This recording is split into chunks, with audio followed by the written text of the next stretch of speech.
The following content is provided under a Creative Commons license. Your support will help MIT OpenCourseware continue to offer high-quality educational resources for free. To make a donation or view additional materials from hundreds of MIT courses, visit MIT OpenCourseware at ocw.mit.edu. All right, welcome back to 6851. We continue our theme of time travel today. Before I get started, I wanted to briefly talk about the project, which I forgot to talk about in Lecture 1. Project is sort of the focus of your evaluation in the class, other than problem sets and scribing. It's supposed to be the bulk of the work. Project can be theoretical, trying to solve an open problem. You don't have to succeed. If you want to do that, you should come to the open problem sessions. Could be a survey of things, especially not covered in class or not covered in class in much detail.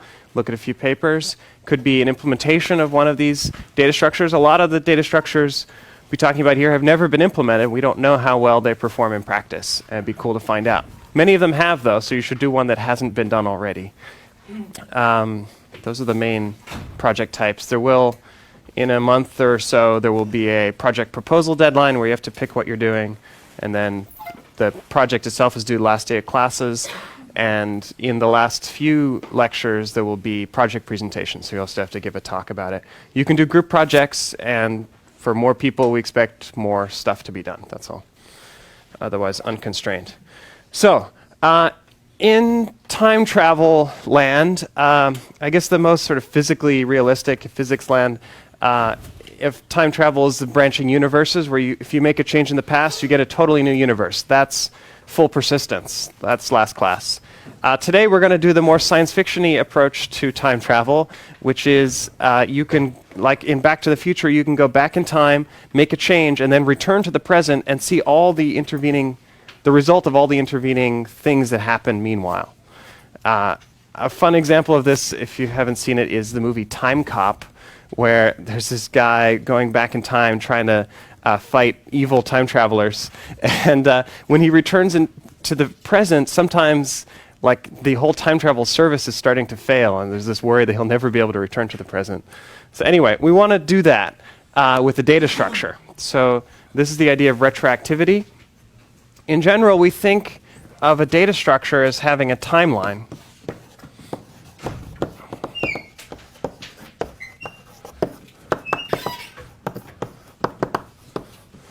We're going to maintain one linear timeline of updates. So here's time. And the idea is, well, maybe at time 0, you do an insert of 7. And then at time 1, you maybe did an insert of 3. And then at time 2, you did a delete min.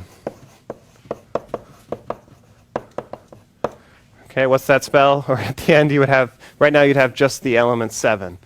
In general, every data structure you can think of as this. Now, normally, we're always appending to the timeline.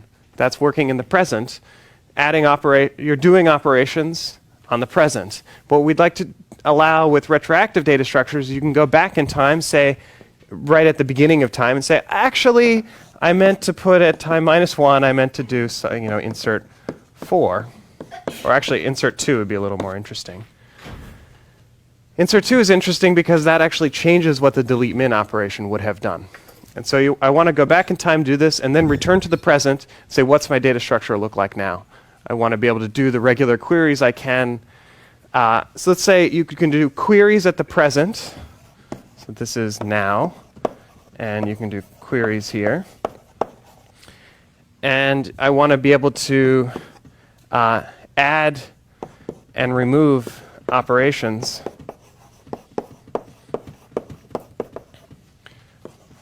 update operations at any time. So that's what's called a partially retroactive data structure. So like persistence, we have partial and full.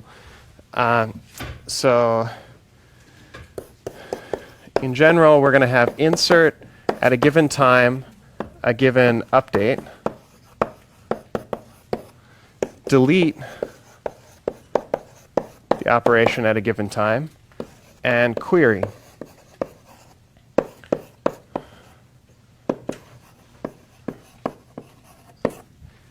And I'm going to use capital letters to denote retroactive operations and lowercase letters to denote regular operations. So it's intentional. This is an uppercase insert. This is a lowercase insert. So we're inserting an insert at the time before 0. What exactly does time mean here? We're not going to work with that too much directly today. You can think of them as just being integers, but it gets awkward if you just keep inserting new operations to do in between 1 and 2. There aren't very many integers between 1 and 2. One easy solution to this is use the order maintenance data structure that we mentioned in the last class, where you basically are maintaining a linked list and you're able to insert new times in between any 2 given times, and you can still do order queries in constant time. But I mean, if you don't mind logs, you could just store the times in a binary search tree. That's an easy way to do it. We're not really going to worry about that too much here. It's all about, what we're interested here is how do we maintain the sort of side effects of doing this operation earlier in time, computing all of the sort of chain reactions that would have happened meanwhile, sort of butterfly effect.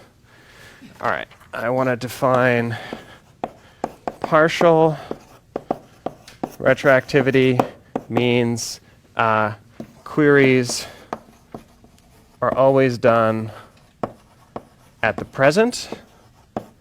Let's say t equals infinity, or now. This is what you might call the Q model if you're a Star Trek fan. You can exist in all time simultaneously, do updates whenever you feel like it, do queries whenever you feel like it. All right, model clear. Now, as you might expect, this is hard. You can't always do retroactivity super well. But we'll talk about our situations you can do well and what you can do in general. So go to an easy case, which is still fairly interesting. Suppose you have commutative updates, meaning x followed by y is the same thing as y followed by x. This would be great if I could reorder updates, because then I don't really care about the sequence of updates. As long as I'm only querying the final result, if I want to do an update in the past, this would not be an example of commutative. Delete min and insert are not commutative. But if I was just doing insert and delete, for example, delete 7, whatever, then inserting 2 here is the same thing as inserting 2 at the end, as long as I'm only querying the end. So this would be an easy case for partial retroactivity.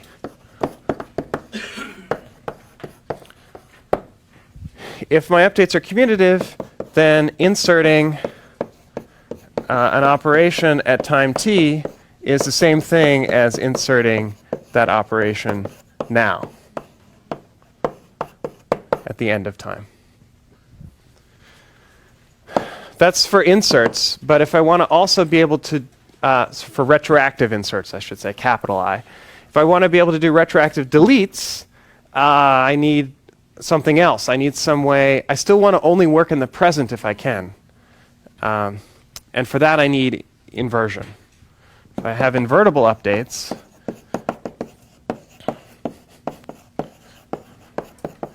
if there's some way to, given an operation x, compute a new operation x inverse that does the reverse, and that's equivalent to nothing, then deleting an operation is the same thing as doing the inverse. And if you have also commutativity, so I'm adding these two constraints, then delete t some operation is the same thing as inserting now that operation inverse. So that's, if I have both of these properties, then partial retroactivity is trivial. I just do everything in the present. May not seem very exciting, but it solves a bunch of problems already for free. So for example, hashing. If you want a dynamic hash table, a dictionary, and you want to be able to make retroactive changes, it really doesn't matter whether you make them in the past or in the present. I'm assuming a little bit here that you don't, for example, clobber a key and write to the same key twice, then the order would matter. But if you store all copies of all keys, then this is true. Slightly more interesting, if you have an array with the operation add delta to a given array element. So if I had an assignment here, then the order would matter, but if I have only addition or subtraction, that's fine because addition and subtraction are commutative. So I can do that. Okay, not terribly exciting, as you might imagine. We're going to get to much more interesting examples, but a natural question here is, what about full retroactivity? So partial's nice, but if I have such an easy setup, can I achieve full retroactivity? It's not so obvious because now working in the present it's not correctly reflecting the past. To do that, we cannot do it in general. We don't know how, but there's a situation where we do know how. First, I'll define a search problem.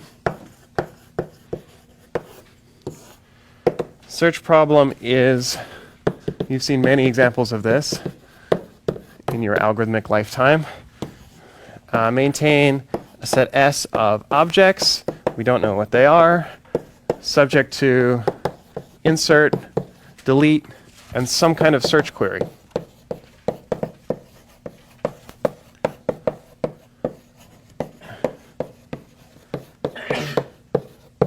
And I want to focus in on the types of queries we allow. So this, in particular, insert and delete are commutative and invertible. They are each other's inverses. So, and queries are queries. This is really just a constraint on updates. So search problems fall into this easy class. So in particular, it covers hashing. Fine. That's a general class of problems. Here's a slightly less general class of problems, which are sort of well studied. The old geometric data structures literature. Decomposable search problems. This is a concept from 1980. Revitalized. I should mention this retroactive paper. It's pretty recent. I think the journal version appeared in 2007. I have 2003 and 2007 here. So those are the two versions of the paper. Cool. So what's a decomposable search problem? Same thing, but the query is of a particular flavor, has a particular structure. If I want to do a query on the union of two sets, A and B, it's the same thing as doing the query on the two sets individually and then combining them with some function.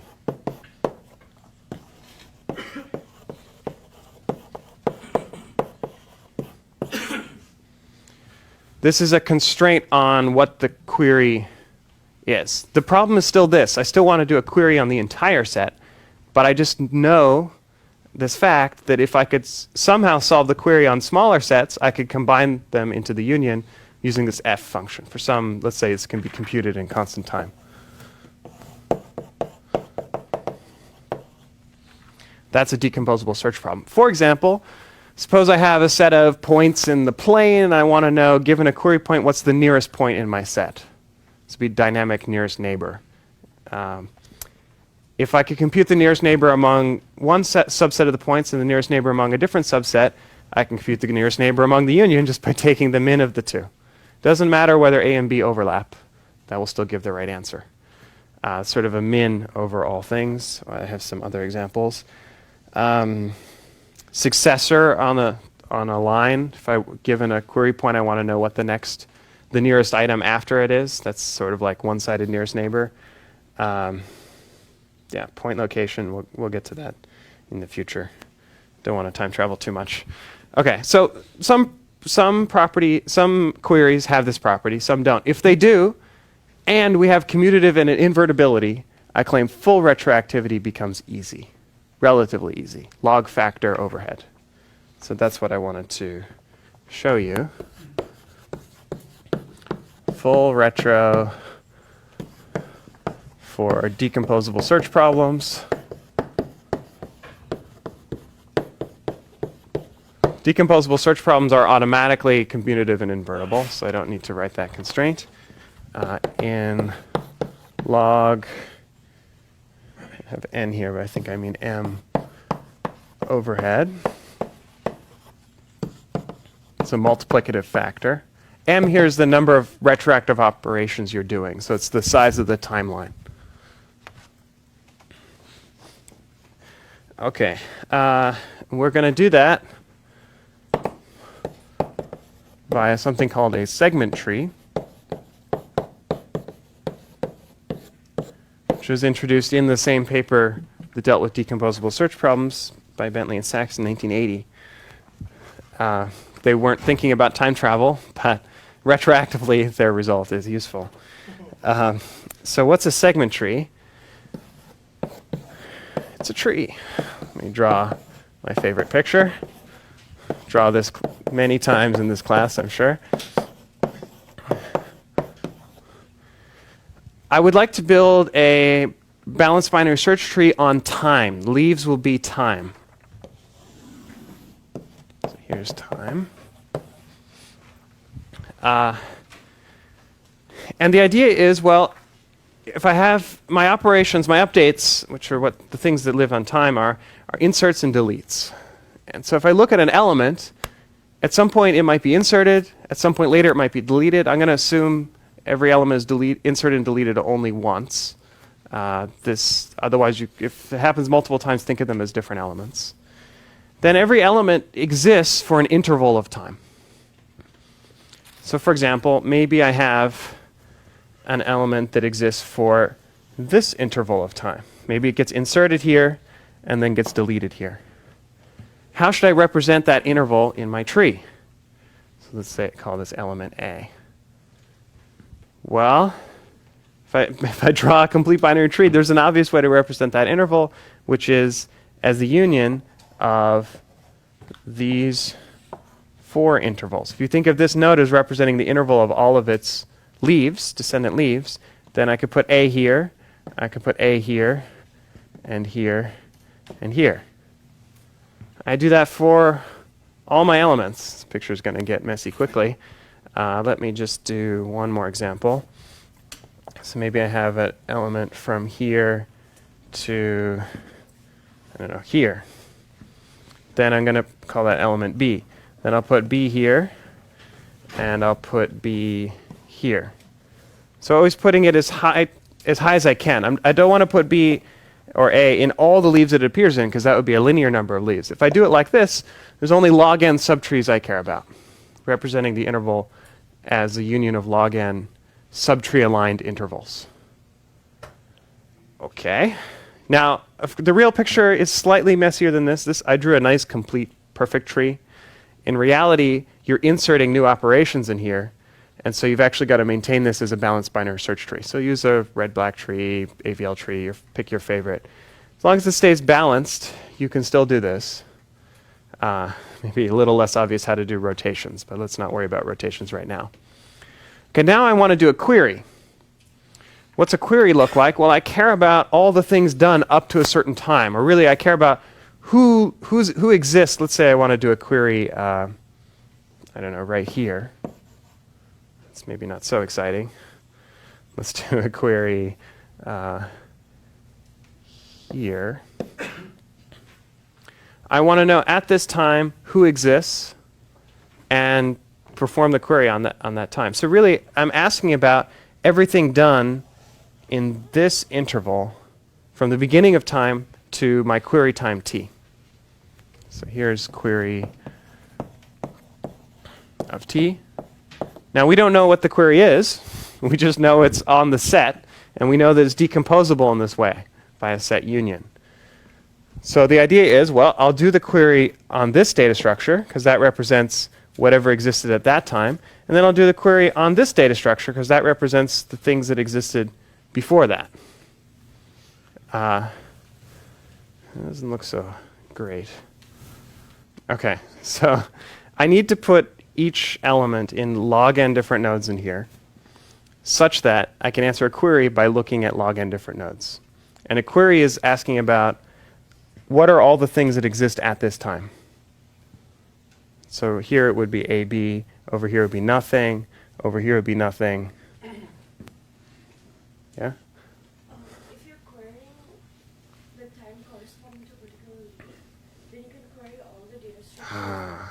Okay, maybe I was just doing the queries wrong. Good. I think that's a good idea.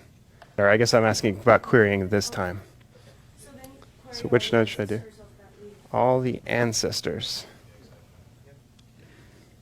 I see. Claim that does it? Gotta think about it. That definitely gets A and B. Looks good. All right, exercise to prove that this works. I think that is right. So it's an asymmetry between queries and updates. For updates,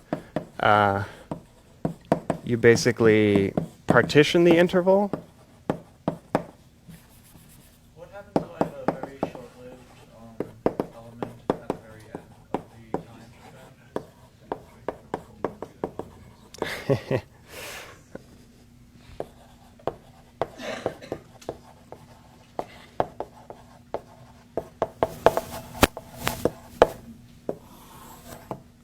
So maybe this works. We'll think about it offline, and I'll send email if it doesn't work. But I think this is right. So for query, you walk up time, and I'm going to query each of these data structures. Now this is a logarithmic factor overhead both in time and space, because each element might be stored in log n different structures. Oh, what are in these nodes, by the way? That is your data structure, the non-retroactive version. So we're storing the non-retroactive data structure on these guys. In order to, when I add, or if I modify A's interval, I delete it from all the places it used to be in, and then reinsert it into all the places it's now in. So I'm doing inserts and deletes on log n of those non-retroactive data structures. Okay, and then I combine with F, which is constant time, so only log factor overhead on the queries. Whew. Okay, a little harder than I thought. So full retroactivity, but in this relatively simple special case. Let's talk about the general case.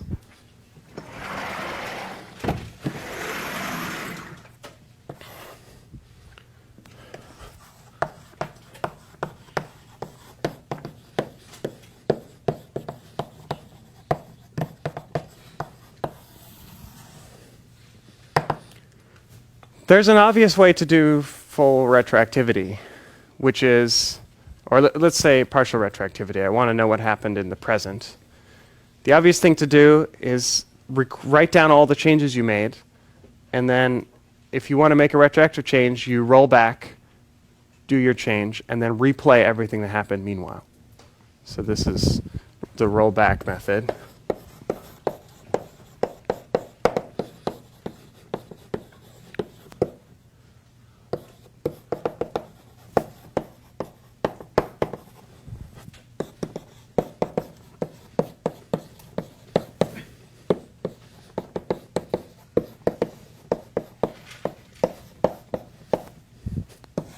So if I need to go back in time by a factor of r, I pay by r time units, I pay a factor of r overhead in time.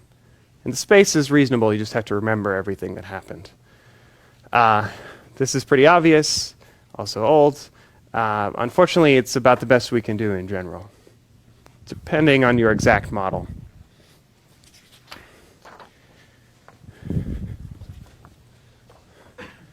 So we have a lower bound.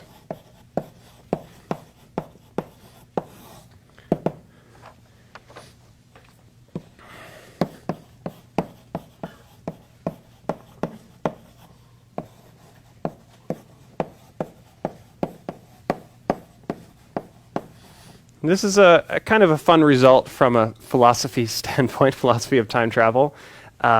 Is essentially saying that Back to the Future is impossible. I know it's sad, but true. And there's a good movie about this called Retroactive. This is a very unknown movie, I think from '97 or so, where they play through this sequence of events, and then there's a time machine which brings them, I forget, an hour into the past. And then they have to relive those events, and they can make changes, but they have to spend all that time until they get to the time machine again. They still didn't get it right, so they go back in time. And the movie repeats like 6 times or so until they finally get it right. Or I don't forget the ending, actually. So that's realistic in that we know from persistence we can remember the past, and we could jump back into the past and then just relive it, and maybe make changes along the way. But you can't. The claim is you can't do that any more efficiently than replaying all those events in the worst case. And I think even in real life should include the worst case. So let me tell you why. All we need to live in our universe for this lower bound to hold is a very simple computer.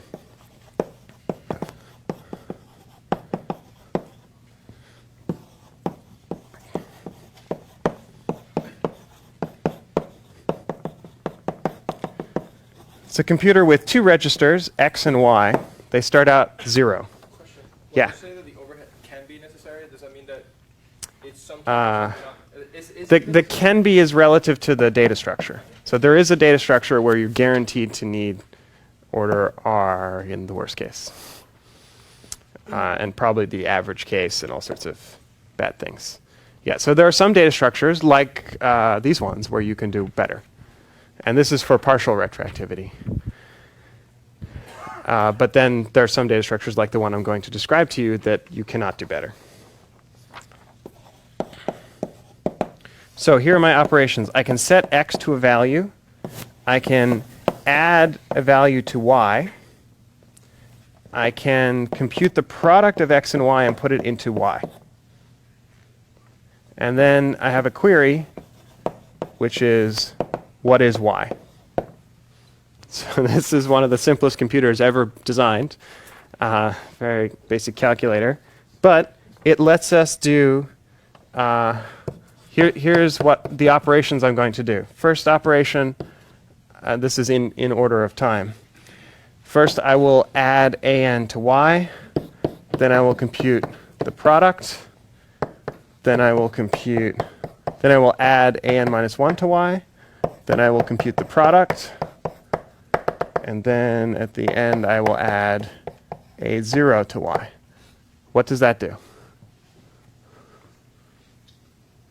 Mathematicians. Polynomial evaluation. Good. This is equivalent to computing AN x to the n, well, I guess capital X to the n, AN minus 1, x to the n minus 1, a 0. Okay, I didn't set x at the beginning, but whatever x was, this sequence of operations will evaluate this polynomial. This is called Cramer's rule for evaluating that polynomial. Just keep multiplying by x in each round, adding on the next coefficient. Okay, so the result is, this I'm just going to do at the beginning. This is like regular operations. And now I'm going to do things like insert at time 0 that x equals some value. And I'm just going to keep, first I'll put it here, then right after, then right after. Keep doing those insertions. I completely change what x is. And so I change where I'm evaluating this polynomial. And the claim is you really can't do that any faster than reevaluating the polynomial. In a history-independent algebraic decision tree model, which I don't want to define precisely, but maybe computation tree would be better.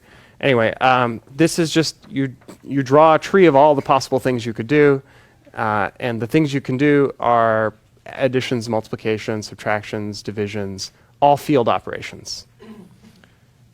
So for any field, so this would work with reals, should work for integers modulo p. Any field, and the interesting part is independent of pre-processing of the coefficients. You can stare at those coefficients however long you like. In the worst case, you need omega n field operations, where n is the degree of the polynomial. So this is a known result from 2001. And so it tells you that each of these retroactive operations, it's n time units in the past, and you need order n time to complete it, even though these operations can be solved in constant time each. So there's a factor n loss. Now this is a particular model of computation.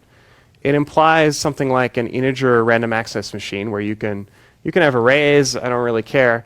As long as the way that you're manipulating these objects are with field operations, you're in trouble. Okay, but there are conceivably other things you could do. If these numbers are integers, maybe I could split their bits into parts and do crazy things with them. That's something we'll get to later on in the class. Even then, you can't do so well. And I guess I'll briefly tell you this because there's an interesting lower bound, or sorry, an interesting open problem.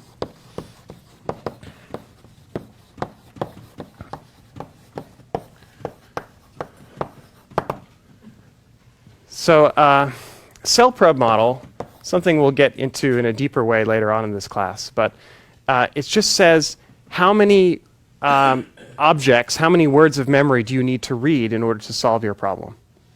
So that's a lower bound on time.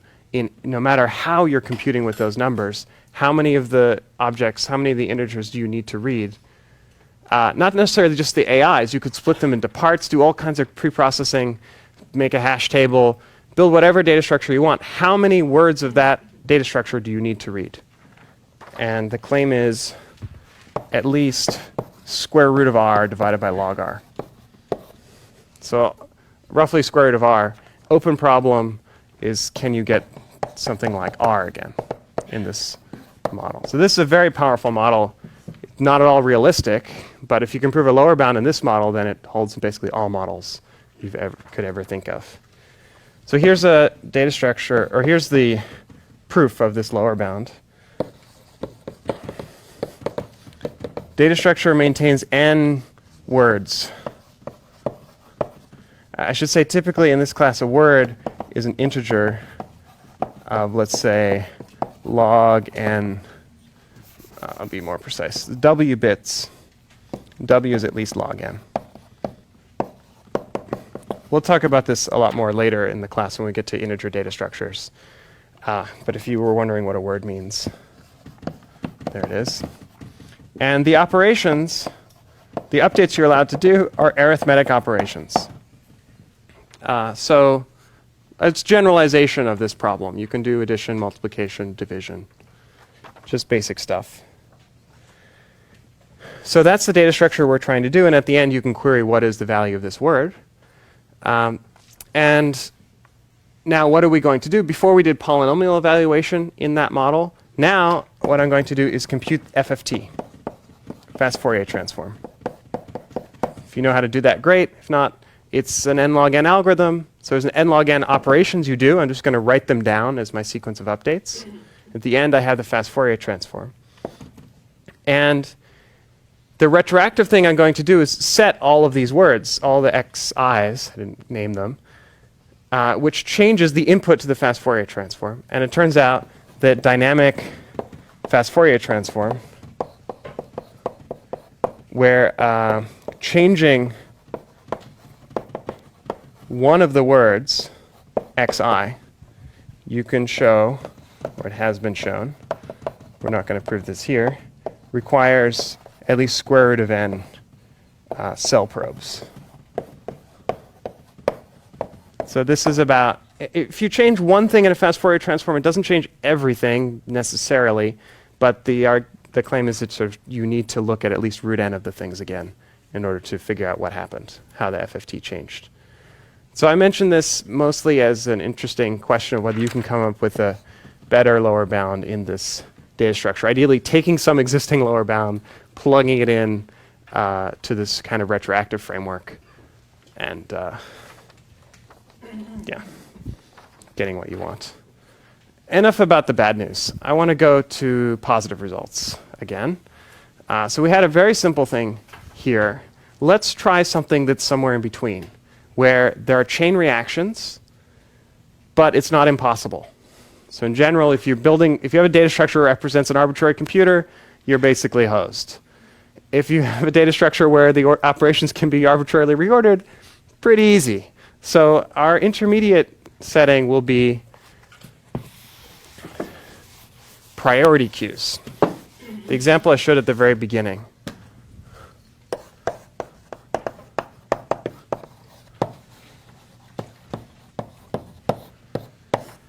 So in a priority queue, I'm going to think about two operations, insert and delete min. This is interesting because delete min depends on what the current state is. So if I insert something early on, it could change every delete min that happens thereafter and completely change what happens at the end of the data structure. So the claim is we can solve this with log n time per operation per partially retroactive operation. Which is pretty good because in this model, which what model are we in here? I guess pointer machine, be a reasonable model. Log n is the best you can hope for a priority queue. Or I guess comparison model is the more relevant thing. Because you can use priority queues to sort, so log n is the best you can do for regular priority queues. And so to do it also partially retroactive is pretty interesting. How do we do this? Well, I want to draw a picture of what these data structures look like. So, yeah. My picture is key space is going to be the y-axis, and time is the x-axis. So if someone comes along and does an insertion, they do the insertion at some time with some key value. And so I'm going to think of that as a rightward pointing ray because at that point that element exists. And so if nothing happens, it will exist for the end of time. The problem would be if someone comes along and does a delete min. A delete min is going to be a ray shooting up from infinity because you always want to delete the smallest possible thing. So whatever this ray hits first, that is the thing that gets deleted. Okay, so I want to draw all there's rays for the delete mins. So this is a delete min, and this is an insert. So I have rightward rays for insertions. They start at some point, and I have upward rays from infinity. In general, I'm going to get a bunch of L shapes.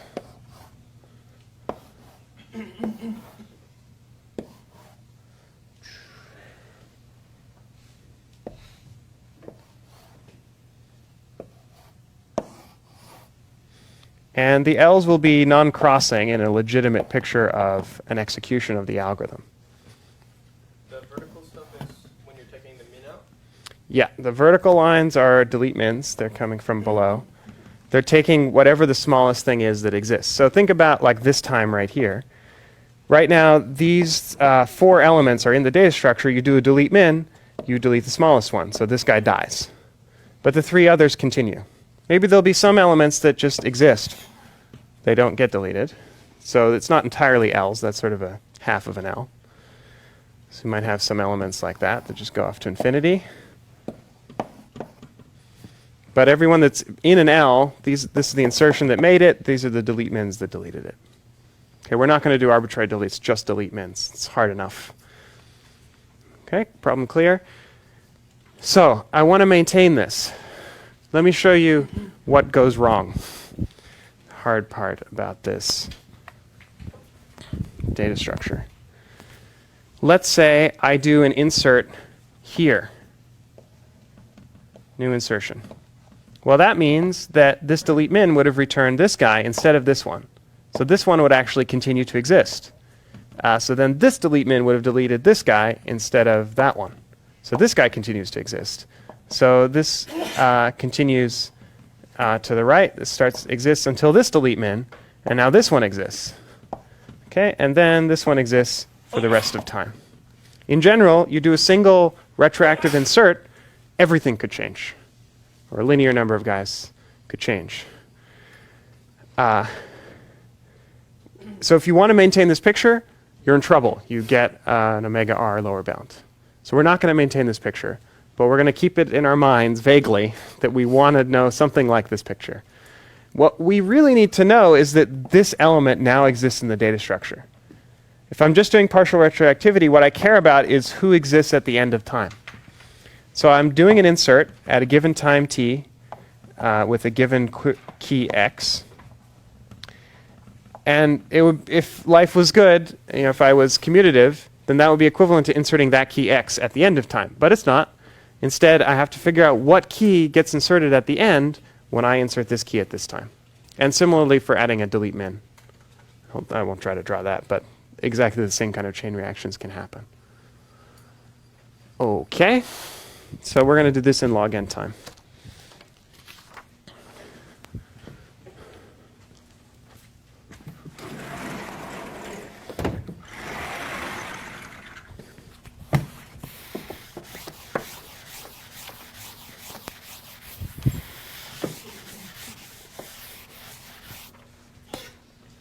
How do we do it?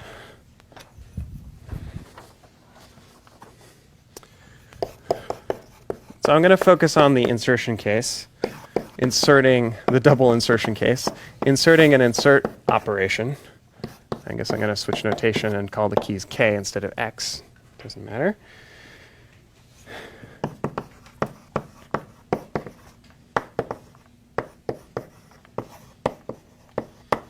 Okay, what I'd like to know is that when I do this insertion, what gets inserted into the final queue? I'm going to call that queue now being the present, the future, whatever you want to call it. I claim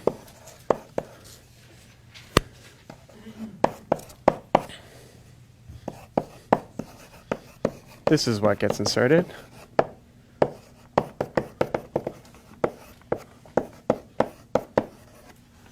If you look at all the keys that get deleted from now on, and you look at the key you're inserting, you take the max of all those. That will be the one that survives. That's pretty obvious. The annoying thing is this is really hard to think about, because who gets deleted is something that is a chain reaction effect. What we'd really like to have is the word inserted there, because we know what things get inserted when. Those are the operations. If we just maintain the list of operations, we'd know that. Deleted is a lot harder to think about.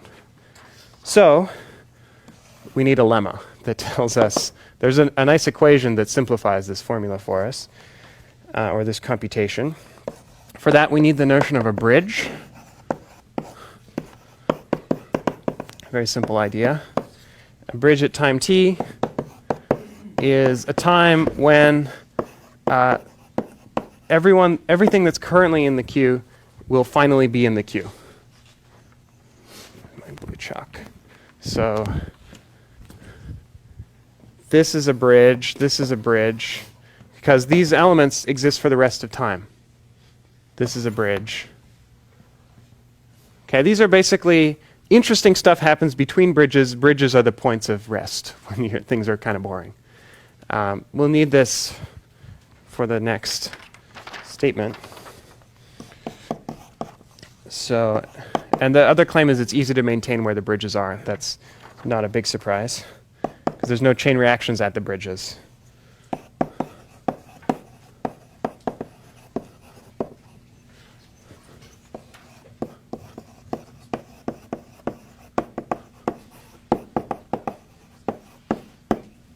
So if I have a time t that I care about, I want to compute this formula for time t, what I do is find the preceding bridge, call it t prime.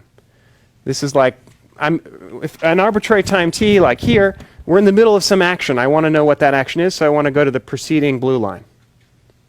So that's t prime. If my query is here, t prime will be there. Then what I want to know is this max of k prime, where k prime is deleted after time t. I should say greater or equal to t instead of after, a little more precise. Claim this equals the max